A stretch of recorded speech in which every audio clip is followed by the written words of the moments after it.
everybody to another episode with Kasia Kozak, Kasia's Voice.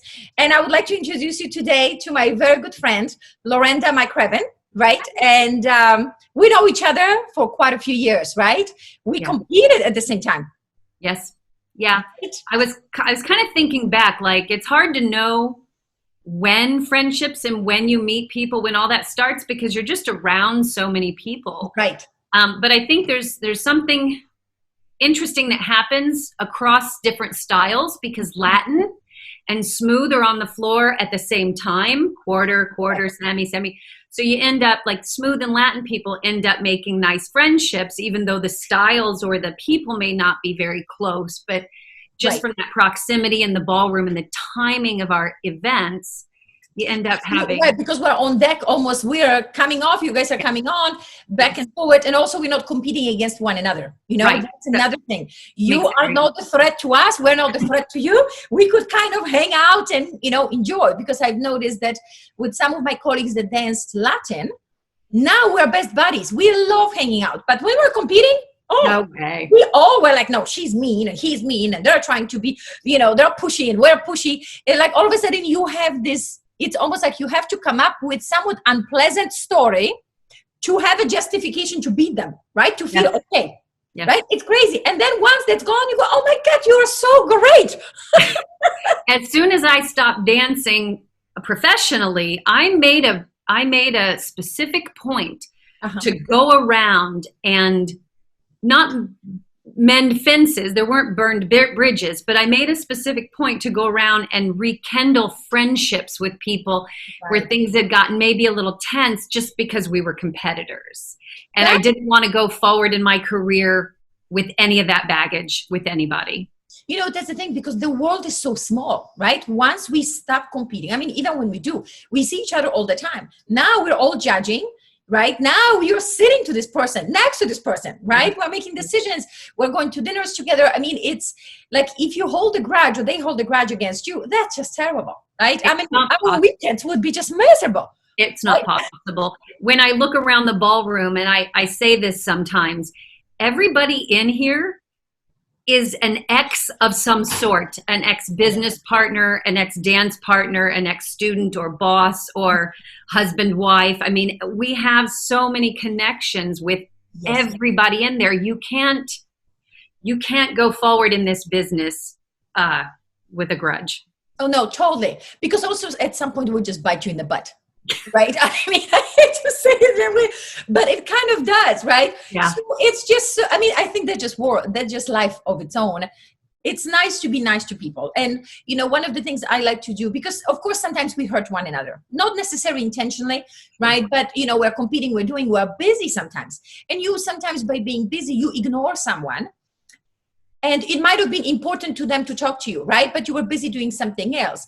So I've noticed that, you know, it's nice when we become a little bit more aware and understand that even though some might be not as pleasant to you, there's usually a good reason that we might not necessarily know of, right? Because we were busy with other thing, but they maybe have a good reason because they felt it particular way.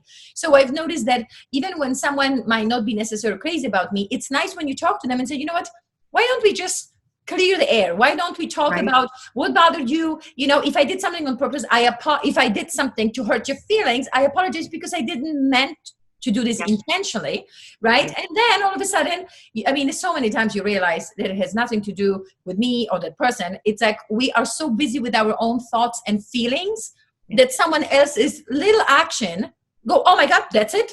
Justification for my feeling. And then all of a sudden you hold a grudge or you hold a bad feeling for so long, just to realize years past have been wasted. Oh my God. Oh my God. So true. So true. Yeah. All right. So I'm so excited to talk to you and see you, you know, because we don't get to see now, you know, it's like, this is the new way of communicating. Right. Which on one hand is great because we don't have to be next to one another to have a conversation. On the other hand, it's so unusual, right? And a little bit strange to all of us who are so huggy and hands-on kind of people. You know, it's kind of interesting because there's no reason we couldn't have been doing this kind of virtual meetings before, you know, and maybe the younger generation's already been doing it. They're on FaceTime all the time. But for us, it's just not what we grew up with. And there's no reason we couldn't have been doing this before, or that we can't keep it as we go forward. I'm actually loving all my girlfriends that I get to chat with nonstop throughout the week, that if things were normal, I just wouldn't see for months on end. And maybe I would think about them or call them or text them, but I don't actually see them. And how fabulous is this? And I hope this is something we all keep. I do too. I'm there with you, that it's nice to actually see someone, right? Face to face. And of course, sometimes, you want to be looking nice, right? Because sometimes someone calls you, go, no, I don't want to see you, or I don't want you to see me. Right. I did FaceTime someone the other day, and they just hung up, and then they called me back on the regular phone, and they're like, no, not right now. Right. Like, oh, so, so there are those moments, right? But if you're close with someone, like your parents or your really good girlfriends, even when you are not at your best, it's okay, because it's so nice to see their face, right? It's so nice to actually see their facial expression. Like yesterday I was biking, and I've noticed that if I was just biking and busy, right, people reacted to me one way. But then when I had a smile on my face, oh my God, everybody was smiling. Everybody was so happy to see someone happy. And then I felt better. And then they felt better. So I was then happier, waving to people. And the more happy I got, the more the response I've gotten from them. So it was like a recycling of energy, right? The energy was working. Was this the day you were in the bee outfit? Because I can't imagine anyone not smiling at you. I mean, the bee outfit, first, before we've done it, I thought, oh my God, this is crazy. Do I really want my colleagues to see me that way? And then I thought, this is who I am. This is what I do. So people loved it. And what was interesting, it did not matter what age, what race, what economic status you have. Everybody, whoever passed us, some people were more engaging. Some people just thumbs up. Some people would take a picture. Some people even want to hug us, right? I mean, it was incredible how happy, even when you saw someone being grumpy from far, the minute we approached, like, wow, almost like hugs are coming, right? It was so fun. We want to do it again, but now in California, it's so hot. And the outfits, oh my God, it's like you're wearing some winter coat. So when it gets a little bit cooler, we want to do it again. And I actually want to record with our camera the reaction of people versus just us. Because that was right. Even with the masks, you could see, when people are smiling, the eyes, like the face gets wrinkled. You see that even with the masks, they were really enjoying it. People on the boats, because we're by the bay, were waving to us. Like we could have made so many friends. We probably could have walked onto any boat because they were like, oh my God, it was almost like a show. It was kind of fun. But, even when we rode without the outfits, people like to see happy people. I think there is such a hunger right now for joy, right? And I think we kind of always know that, being the dancers, right? Spreading the joy through our dancing. But now it's even so obvious. I feel people are scared. I feel like, everybody on the outside is wearing the mask. And I get it. It's for the protection. I feel a lot of time it's a mental safety, right? Mm-hmm. That I am safe. But because everybody's wearing the mask, we also feel unsafe. Part of us go, give us some safety, but part of us go, oh my God, you're aware that there is something bad happening. So it's, yeah, I was at the store the other day, and someone on Facebook, and I'm not sure who, had said, isn't it interesting now that when we go out, and not only are you keeping your distance, but you find that people actually kind of like shy away from you or something and don't make eye contact. And I thought, well, that's not the point of this. So when I was at the store, I kept my distance, obviously, but I didn't shy away. I made eye contact. I still smiled. I still tried to be pleasant and kind and make the situation less scary. I think we definitely need more of that awareness that we are responsible for making the situation scarier than it needs to be, or we can lessen that just by our outward energy and demeanor. Definitely. I agree.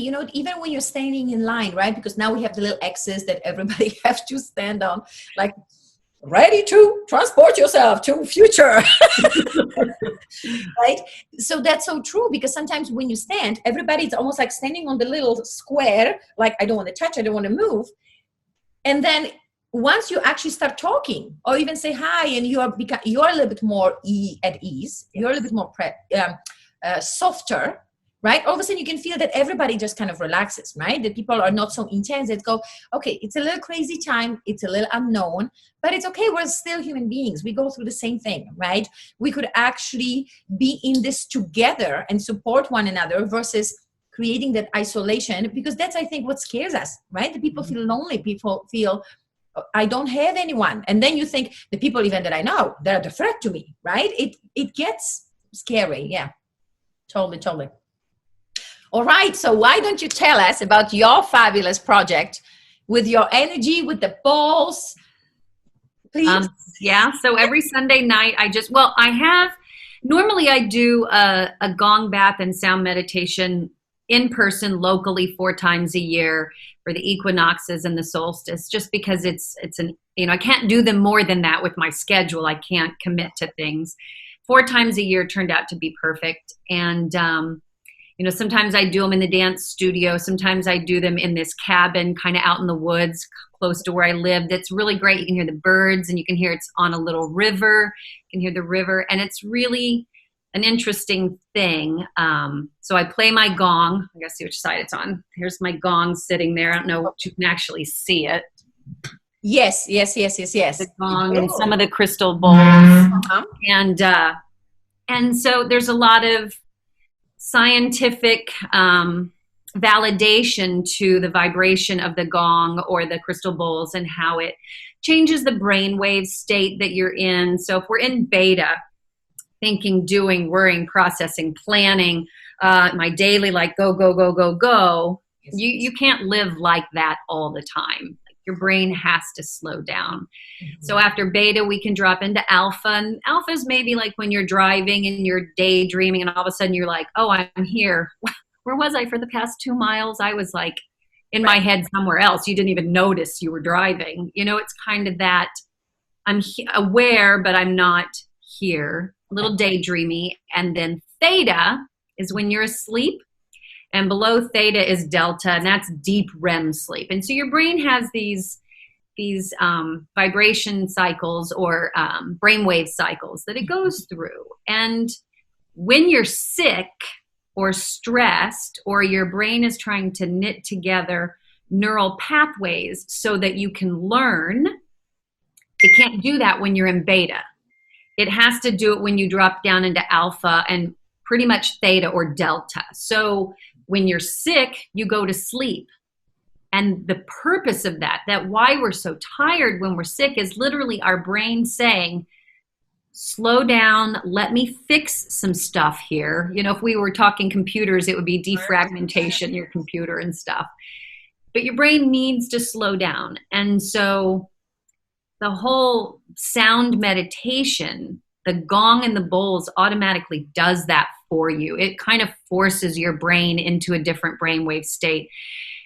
If you are listening to it, and when I do it, if you just, lay down and don't do anything, just listen to the sounds, your brain will go all sorts of trippy places sometimes. People talk about hearing angels sing, or they hear voices, they're like, were you playing other instruments?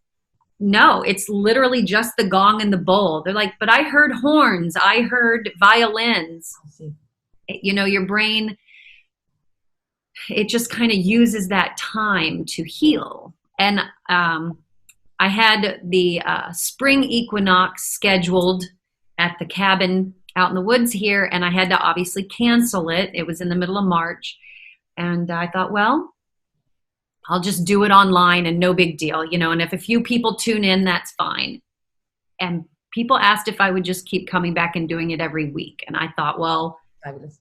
Why not? Like, what else am I going to do on Sunday night now? Right.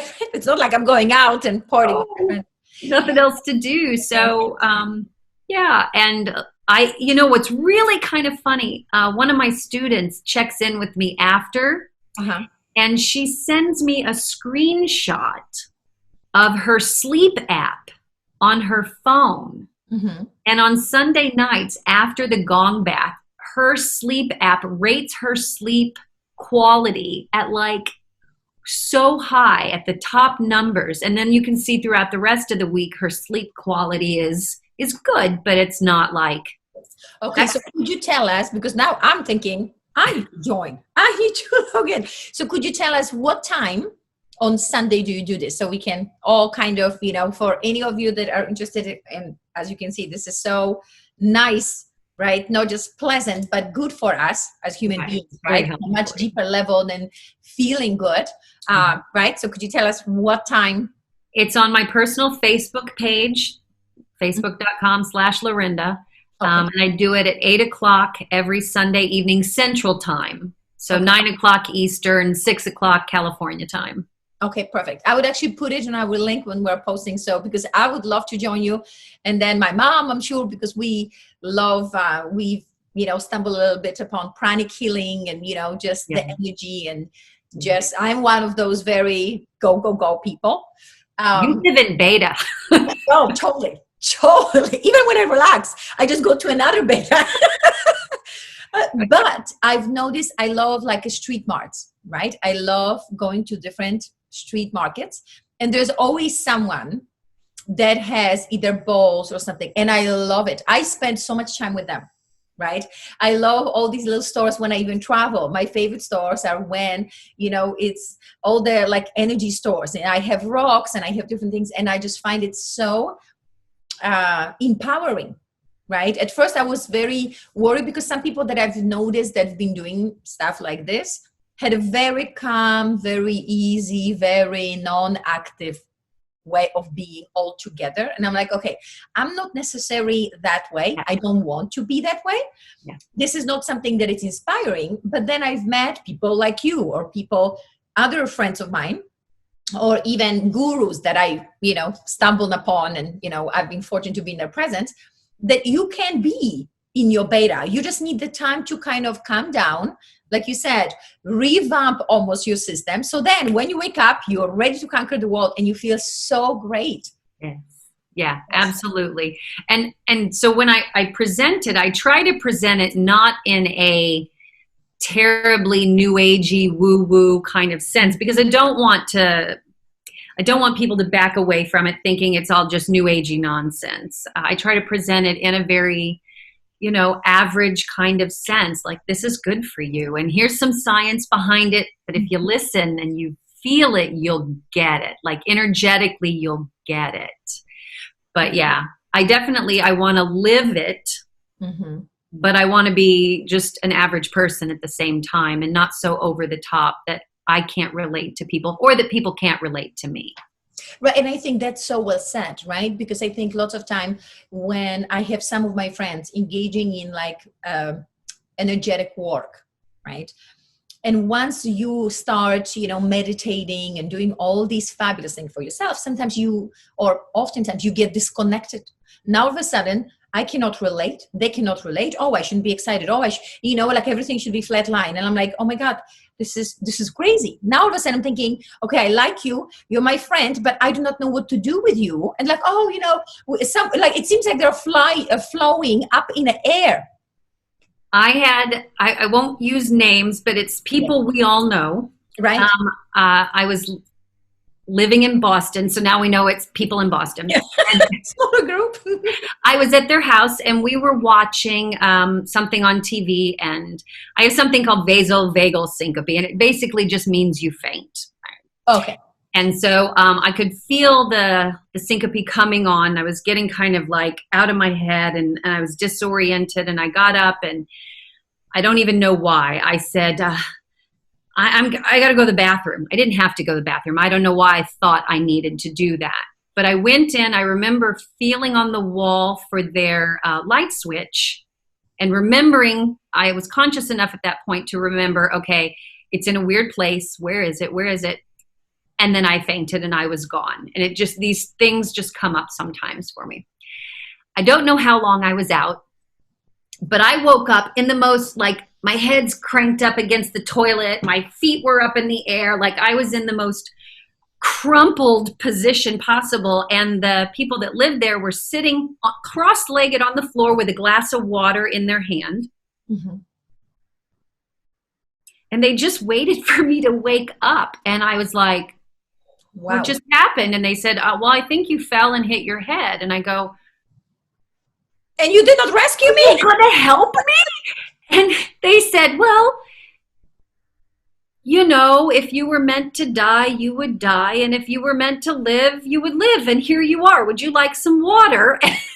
Wow. And I was so mad, and I stormed out and went home, and I never went back over to their house but that's the state that they live in. That literally is their truth. Mm-hmm. If I had been meant to die, nothing they could have done would have saved me. So they would just wait for me to wake up, you know. And okay. So I never want to be there. What? We are not there. No, I'm not there at all. I'm not there at all. And I mean, you know, and I feel like it's okay if you live with whichever beliefs you have, right? But my thing is, we're still in a society, right? We're still living among the living. We're not right there with the spirits, right? Even though it might feel like, you know what, give me a second, because somehow my computer does this sometimes. All of a sudden I have a notification that my Gmail, and I'm always afraid that now in the screen, I'm going to see us plus my email, plus my email. Okay, there we go. Now, what was I talking about? It's okay for other people to live that. Mm-hmm. Something along those lines, yeah. So, you know, I've noticed that it's okay. Anybody can live however they like to believe. But then right now, we are still among the living kind, right? Because sometimes I feel like we get so fascinated by, you know, the spiritual path, or that, you know, we are the spirits coming here. We enjoy our journey. Those are the lessons that we need to learn. And I think that's all great. But before that period of time that we're here, for those 60, 80, 90, 100 years, we still have to kind of go, okay, I'm going to use some of that to give me calmness, to give me the joy, to be my best. But how can I relate to the people who are here versus just being completely thinking, you know, we are ready to exit? Because then it's almost a little bit dangerous, right? It's kind of like not taking your child to the hospital when it's bleeding. Well, if it meant to live, it meant to live. I mean, right. I get it. That's your choice. But at the same time, it's a little tough. Yeah. For me, that's a little extreme. And it's whoever lives it, if that's their truth, by all means. But for me, it's a little... Yeah, it's a little bit extreme, right? Yeah. And I think for all of us, like one things that are extremely important to me, because clearly I can share only, you know, my point of view, it's the balance in life, right? I've noticed that that's more important than anything else. I call this I like when the energy is recycling, you know, that it moves, that it goes somewhere, that it's vibrant, but that there is balance, right? It's okay to be aware, but also don't get too stuck on worrying too much. You know, where can I find the happiness? And then, you know, after the happiness, you know, after the sunshine, there is going to be a rain at some point, right? So you kind of prepared, and you understand that there is a cycle of things. So even right now, being in this quarantine, right, as all of us oftentimes talk, you know, there are the scary parts of it. There are the unknown. There are the different, a little bit frightening maybe. Oh my God, where are we going? How, you know, what's going to happen even after this? What does it mean to us? But then there's so many silver linings, right? Kind of like what we spoken. You mentioned you can see your girlfriends, you can see your friends over the technology that was always accessible to us, but we never used it. Yeah, we never really made a point of using it. Or you being so kind and sharing your gift and your experience and your way of, I call this spreading the joy and spreading the love and spreading the kindness. Lots of us, we would not even know that you do this if we would not have been close to you. Right. Right. So that's so awesome. Thank you. I'm happy to do it. That's great. It's, you know, I get something out of it too. And so that's important for me to remember that I'm also doing it for myself. So a little selfish there, but yeah. But, you know, that's fabulous. And thank you for admitting that and saying that, because I think, you know, I've kind of at some point did not want to bother people. I'm still kind of like, let's do it yourself. Like, especially don't share the bad stuff with other people because, you just don't want to bother them. But then through experiences of life, I realized that when you do, you're allowing the other person to give something to you. Yeah. Right? So you're getting something, but everybody likes to give. So they feel good about giving me something, and I feel good because I have gotten something. And I felt I was keeping that away from them when I did not allow them to give me something, right? So I think all these selfish deeds, like you're sharing your gift, right? There's so many of our dancers, doing all kinds of seminars, all kind of meeting, all kinds of different things that are for other people, but they're also for us. We feel good. Yes. Right? Yes. There is a big sense of, oh my God, I mean something, right? I can contribute. And probably more so for us in our industry, because we are used to giving performances, giving teaching, giving lessons, whatever, but we benefit so much. We love, obviously, we love that opportunity to project something. That's how we get where we are in our industry. So it is definitely very much part of us, even though it's really giving to other people, we gravitate to that too. Definitely. I know it's unselfish and selfish at the same time. Yeah. Right? It's awesome. Like I always think when people say love is the most unselfish thing, I actually think of love is the most selfish thing. Right? Because like when you think about it, we love loving people, but we also love when people love us, right? It's the give and take.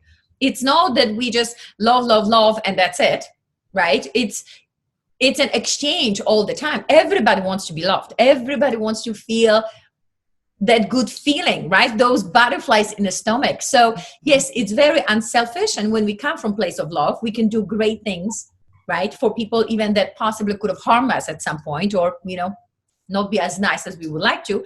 But at the same time, it's a nice, warm feeling for us. And then, they're happy and we're happy. So it's a nice, again, for me, it's all about balancing and keep the energy going, which is so awesome. Yeah. Cool. So I want to chat about the leather on your wall. Okay. So one of the things I recall so much and that I absolutely love about you specifically is having been at your house, whatever year it was for Christmas or whatever, for a Christmas party, we're all playing Guitar Hero and stock exchange or gift exchanges, anything.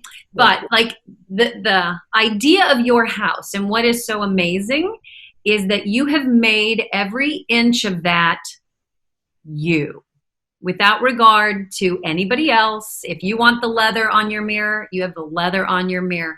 If you want that beautifully ornate sofa, that is up to you. And it's not about satisfying other people's aesthetic preferences. It's 100% living in a house that is yours, that you want to be comfortable and you want to be you and feel that it's just everything that encompasses you. So that's so sweet to say that. That's, you have such a strong personality, and that it just shows in everything, including your house. And I just think that's awesome. So I'm loving the mirror and the leather behind you. Thank you. So this is one of my leather pieces. For those of you that think, there is a weird piece behind. It's a mirror with the leather on it. And the leather, I actually put the leather on the mirror myself. So I did not buy it that particular way.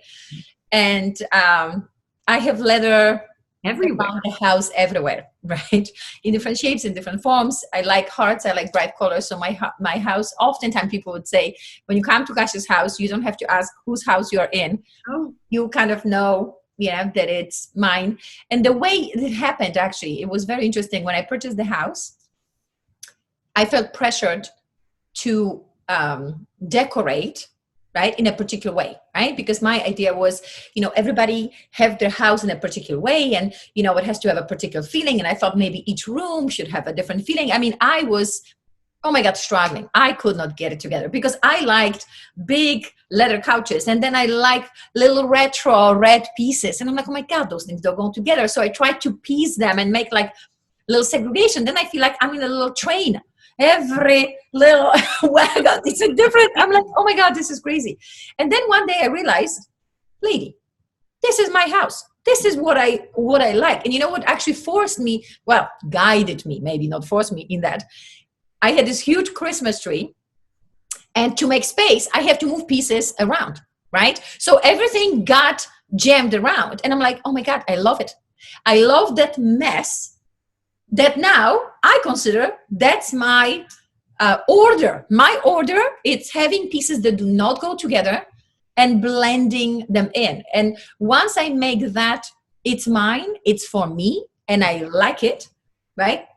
Then I'm like, it's okay. And the beauty of it, when you have your house, if you don't like it, you can change it, right? You can actually, today I want a lamp somewhere else, I want the flowers somewhere else, and you just switch it. So it was very liberating, felt like, wow, I can actually do whatever I want, and I don't have to ask people for permission. Although I do have to share with you a funny story. I invited friends over, and I'm one of these people, when I have parties, if you have friends that would like to come over, invite them over, right? The more, the merrier. You have a very open door policy. Yes, I do.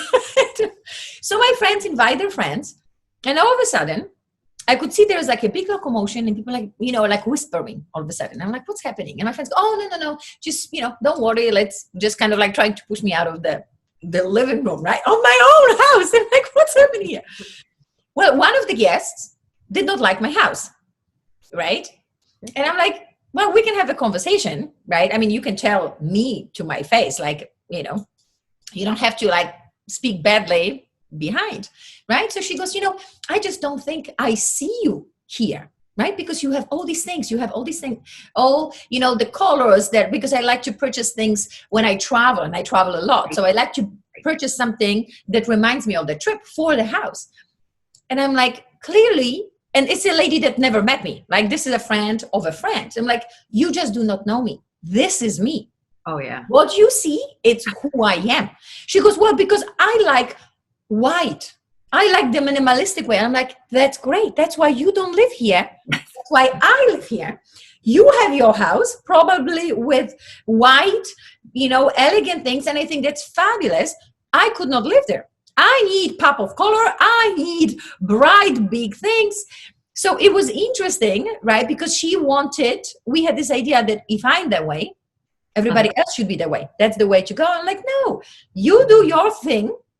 Your blunt thing. I do my over the top thing. And, we go visit each other, and then we go back to what's ours. Right.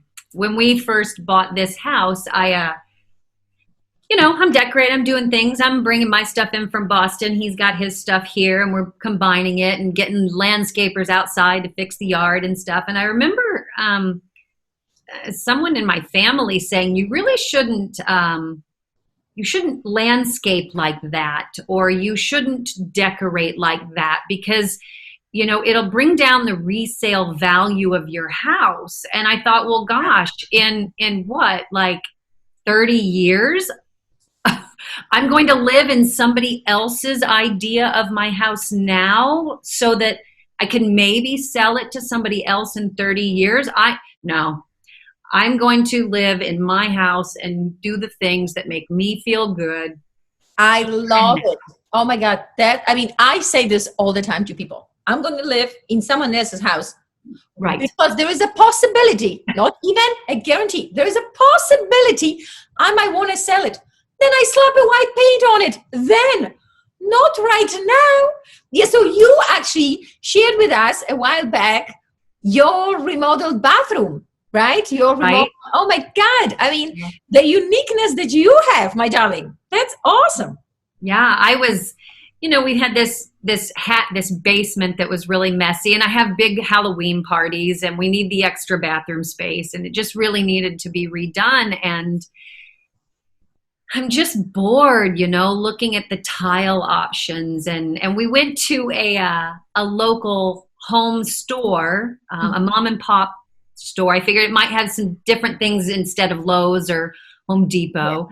Yeah. And, the guy was showing us different tiles, and none of it was sparking any I'm not getting all Marie Kondo on us, but none of it was sparking joy in me. Like, you know, I wasn't attracted to any of it. And I finally just said to the guy, what's the weirdest thing you have in stock that nobody else will buy? Like, just show me that tile.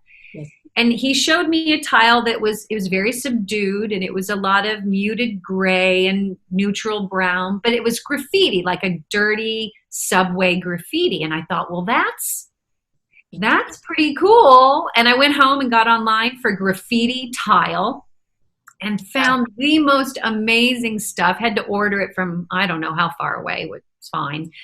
You know, and so now the bathroom makes me happy, you know, and we put pictures of it on Facebook, and there were some people that went, I went, well, that's okay. It's not your bathroom. Exactly. That's it. That's okay. You know, but I think that's so great that we actually stumbled upon this conversation. We talk about our houses, right? Mm-hmm. But this is really how each of us should be of who we are at the bottom of our heart, right? Yes, I think when we're young, we are learning this is right, this is wrong, this is what society tells us to do, this is how we're being guided, right? But then as we get older, as we get a little bit more experiences, as we get a little bit more in touch with ourselves, we can go, I like it, I don't, this is me, this is not me, right? And just like you said, that's okay that you don't like it because it's not yours, it's mine, right? I'm not forcing this that everybody have to have a graffiti bathrooms. I'm not forcing that everybody should have a leather or bright colors, but we can accept and respect each other differences and go, you know, that's great for you, but I would like to do this. It's almost like putting the dresses on. I said, you know, you go to the changing room, you take a bunch of dresses, and a lot of them, they're right size. So you put them on, people say, wow, that looks really nice. It will look nice because it's your right size, but it's not your style. Right. Mm-hmm. And it's amazing how something so simple as that dress or that costume can, I mean, if it's not right for you, and, you know, if you're sponsored, you're going to wear it and you're going to be grateful because, I mean, you're wearing a very nice piece of artwork. But I wanted to go on the floor and feel that this dress was part of me and exuded my persona to everybody as well. You know, and the house, the dress, whatever, these are just extensions of who we are really. They're not, absolutely, you know, they're external pieces and they really, I guess, don't matter, but they do because they're definitely extensions of ourselves. You know, they do. Absolutely. That's the thing. As we get wiser, instead of older, as I like to say, you know, you realize that those things make us who we are. You know, the dress that we wear, right? Your fabulous work that you do with people, right? Sharing the knowledge, the experience, right? I know that you are huge on Halloween productions and, right, Halloween decorations. This is what makes you the unique person. And that's why we love you for who you are and all the pieces that come with us, right? And I feel that sometimes because of the society having certain rules, and those rules, as nice is to have them, a lot of time they become our limitation. Like, you know, that crazy V outfit that I was wearing the other day. Before I got that, first I thought it was a great idea, right? Because the idea was to cheer people up.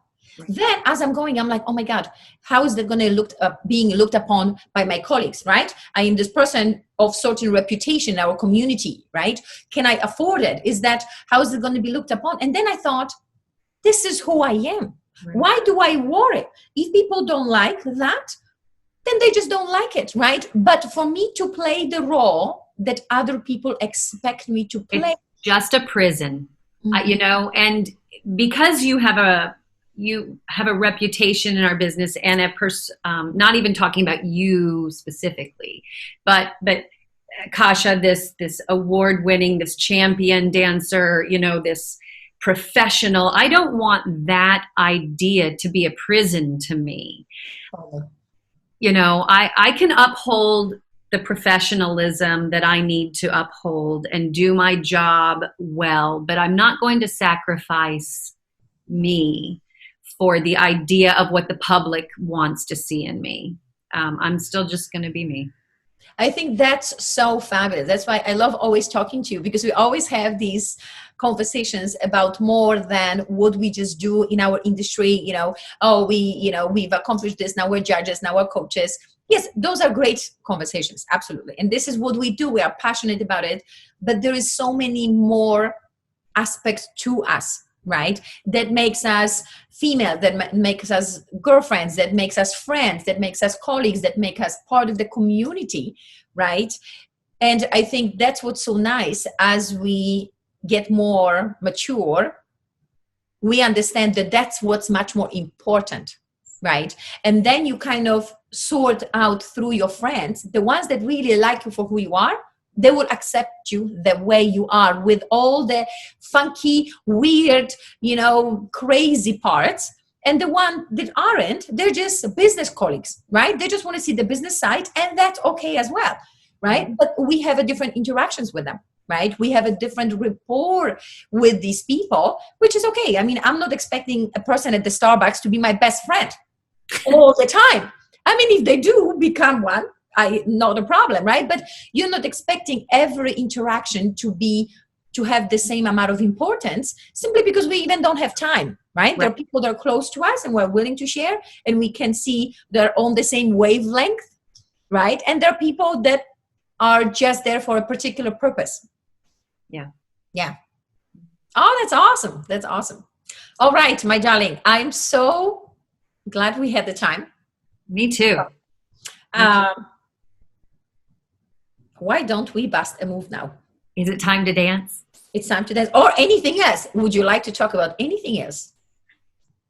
No, I can't think of anything else that's important to us at the moment. No. I think we covered quite a bit of important things, right? They're important to us, and I think we all can kind of relate, to having a little bit more peace of mind during this crazy time, right? Kind of calming your mind to the level that you go, okay, this is going to be okay, right?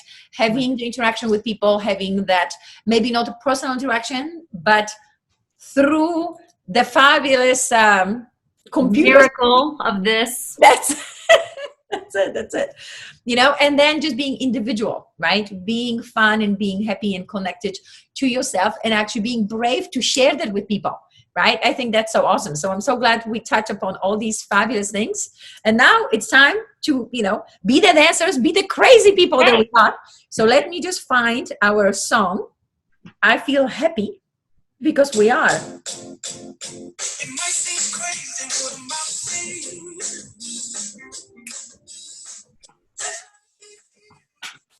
I mean, who doesn't like to bust a move, right? Well, thank you so much. I love having you. Larinda, you are incredible. I cannot wait to talk to you and to see you in person again. Absolutely. This has been a great start to my day. Thank you, Kasia. Thank you. See you next time. Bye. Bye.